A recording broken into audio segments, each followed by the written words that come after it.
சிறடிக்க ஆசையில் இன்றைக்கி என்ன நடக்க போகுதுன்னு வாங்க பார்த்துடலாம். சிறடிக்க ஆசையில் இன்றைக்கி ரொம்ப விறுவிறுப்பாக போயிட்டுருக்குன்னே சொல்லாங்க. முத்தோட பாட்டி வீட்டுக்கு வந்ததுலேருந்து செம்ம ரணங்களாக போயிட்டுருக்குன்னே சொல்லாங்க. வேறு லெவலில் போயிட்டுருக்கு. அன்ஃபார்ச்சுனேட்லி அது இப்படி போகும்னு எதிர்பார்க்கல. முத்து மீனா ஒரு பக்கம் இருக்காங்க, ரோகிணி அவங்களோட ஹஸ்பண்டு ஒரு பக்கம் பேசிகிட்டு இருக்காங்க.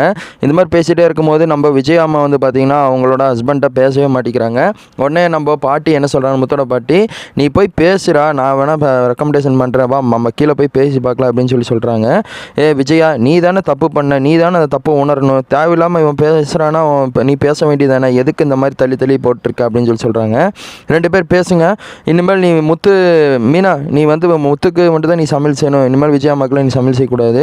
உடனே வந்து சொல்கிறாங்க, விஜயாமா இருந்துட்டு அவங்களோட ஹஸ்பண்டுக்கு நீ தான் செய்யணும் அப்படின்னு அவங்க பாட்டி சொல்லிடுறாங்க. பயங்கர ட்விஸ்ட்டாக முடியுதுன்னே சொல்லாங்க. இன்றைக்கி நாடகம் ரொம்ப விறுவிறுப்பாக போகுதுன்னு சொல்லி அன்ஃபார்ச்சுனேட்லி யாருமே எதிர்பார்த்துருக்க மாட்டீங்க. வேறு லெவலில் போகுது. இந்த தருணத்தில் தான் எல்லாருமே வெயிட் பண்ணிட்டு இருந்தோம். அந்த தருணம் நடக்க போகுது.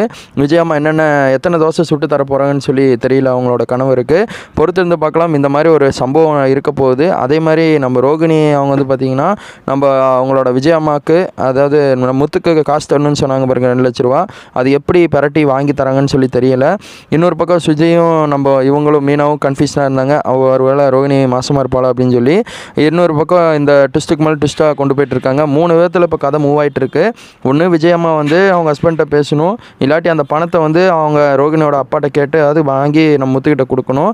அப்படியும் இல்லாட்டி இவங்க ஹஸ்பண்ட் இருக்காங்க பாருங்கள், நம்ம ரோகிணியோட ஹஸ்பண்டு, அவங்க வந்து பார்த்திங்கன்னா திரும்ப வந்து ஏதோ ஒரு தப்பில் வந்து லாக் ஆவார். 3ல் ஏதோ ஒன்று நடக்கும். பொறுத்து வந்து பார்க்கலாம். தேங்க்ஸ் ஃபார் வாட்சிங் டேஸ். Bye viewers.